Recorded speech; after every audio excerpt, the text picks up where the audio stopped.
Hello and welcome. This is your host, Pherian. In my previous video, A Little History of Tarot, Part 1, I explained how the Chinese invented papermaking, playing cards, and divination by numbers and symbols. I also narrated the story of the Romani people and the Silk Road travelers who carried those cultural elements from Asia to Europe in the 13th and 14th centuries.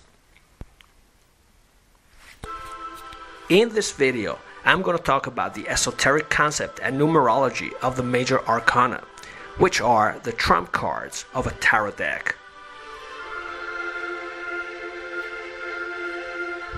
The English term trump derives from the Italian trionfo, which means triumph, as well as illustrated card. The etymology of this word can be traced back to ancient Greece, where the dithyramb was a parade featuring hymns in honors of Dionysus, sung by revelers on chariots drawn by horses and flanked by trained animals. The similar Ratha Yatra festival has been celebrated in India since time immemorial, with wagons pulled by people, horses, and elephants, accompanied by the chanting of hymns and various mythological symbology. In Italy, the Greek term dithyramb morphed into the Etruscan thriambus and the Latin triumphus. In ancient Rome, it became a civil ceremony held to publicly extol the success of a victorious military commander.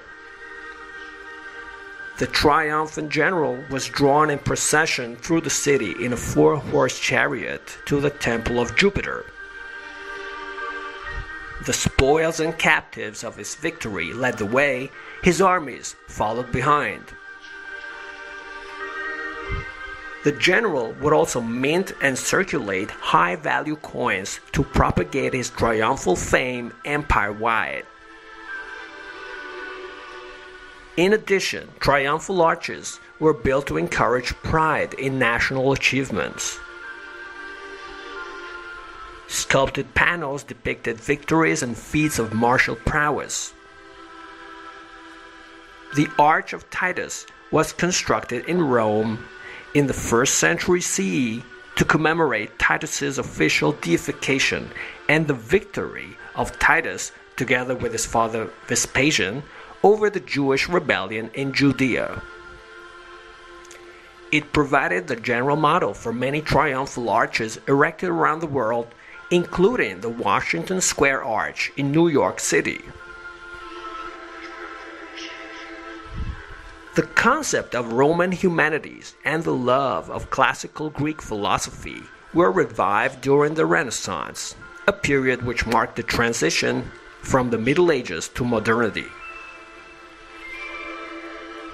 As an artistic movement, the Renaissance spurred the production of colorful manuscripts and miniatures, among other forms of creativity and research. Petrarch wrote a series of poems called Triumphs, in which he described the ideal course of man from sin to redemption in the form of an allegorical voyage. In a tarot deck, the Fool is not numbered, or is numbered 0, because he is the protagonist of the journey, which unfolds from card 1 to card 21. The concept is reminiscent of Buddhist commentaries describing the progression of a bodhisattva from the purity of discipline to the final destination of enlightenment in 3 main sections. The most important of such texts are the Visuddhimagga, that is the path of purification, and the Bodhisattva Pradipa, that is the lamp for the path to enlightenment. The ancient Greeks and Gnostics had an equivalent spiritual scale describing human progression from hylic or delusional people, through psychic or inquisitive people, all the way to pneumatic or awakened people. The Hindu text Avadhuta Gita, that is, the epic of a free soul, describes the journey of self-realization of a mythical ascetic named Dattatreya. The most legendary ascetic in India was Mahasiddha Kalapa, the handsome madman. The ancient Greeks too presupposed a connection between madness and wisdom. Aristotle claimed no great genius has ever existed without some touch of madness. And Plato stated, madness is a divine release of the soul from the yoke of custom and convention. Wise fools were particularly important in the history and mythology of ancient China and Tibet, where they were called Nyampa, which is related to the Chinese concept of liangzi, that is, intuitive knowledge. The figure of the fool in the tarot may in part trace its lineage back to the most popular wise fool in China, a 10th century minstrel named Lan Caihe. His voice was beautiful and his clothing quite effeminate. Although he seemed to be performing to earn a living, whenever anybody gave him money, he would keep just enough to get by and give the rest to the poor. On one occasion, he gathered medicinal herbs to treat a wayfarer's sores and ailments. The wayfarer was walking with an iron crutch and carrying a gourd containing gold and cinnabar. He was the immortal alchemist Li Tieguai. He rewarded Lan Caihe's kindness by teaching him alchemy and granting him immortality. The two of them joined a group of another 6 immortals, led by a master swordsman named Lu Dongbin, who was also the founder of the Golden Elixir School of Alchemy. Together, the 8 immortals relocated to Penlai and the Chansan Islands in northeastern China to practice alchemy and meditation in a hermitage. Some Chinese alchemists and psychonauts would take bufotoxin, that is, toad venom used as a hallucinogen. The most famous of them was Liu Haichan, who normally traveled with a pet toad on his shoulder.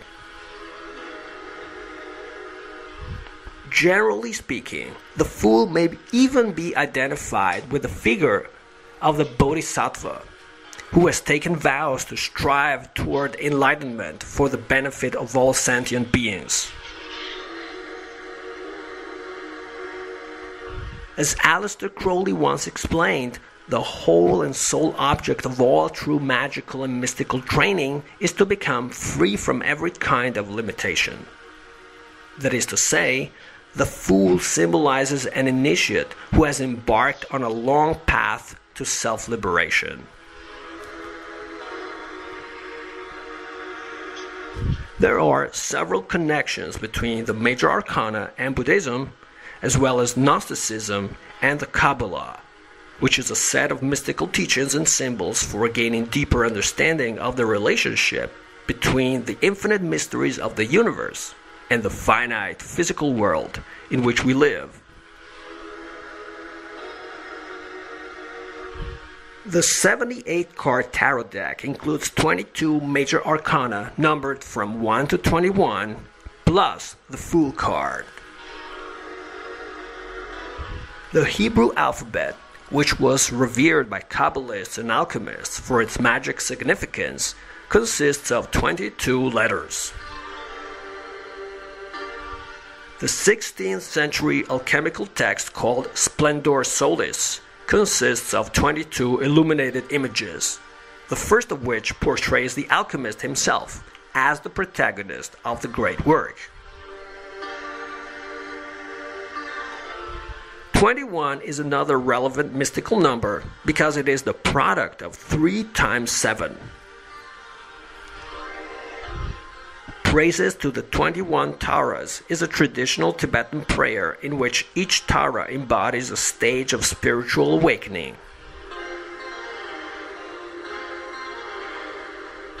Number 3 is called San in Chinese.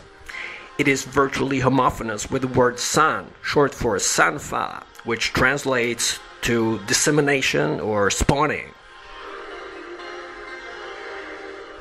Another near homophone is san, short for sangai. That means parasol or canopy, whose Sanskrit equivalent is chhatra.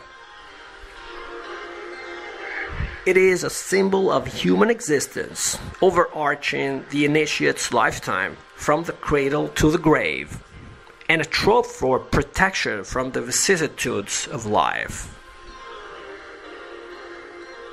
The creation, preservation, and destruction of the universe are embodied by the Hindu Trimurti of Brahma, Vishnu, and Shiva. In modern physics, 3 cosmic stages are recognized through which specific groups of elements were formed. The Big Bang nucleosynthesis formed the light elements hydrogen, helium, and lithium. The stellar evolution process formed elements heavier than beryllium up to iron. The stellar explosion phase finally formed all the elements heavier than iron. 3 is the number of creation and procreation.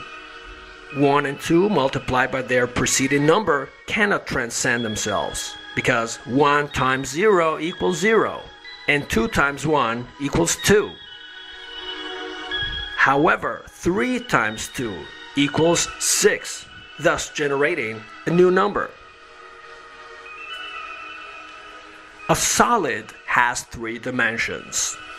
3 points generate a triangle, which also represents the eye of providence. A triangle firmly sitting on its base is a masculine symbol, representing fire.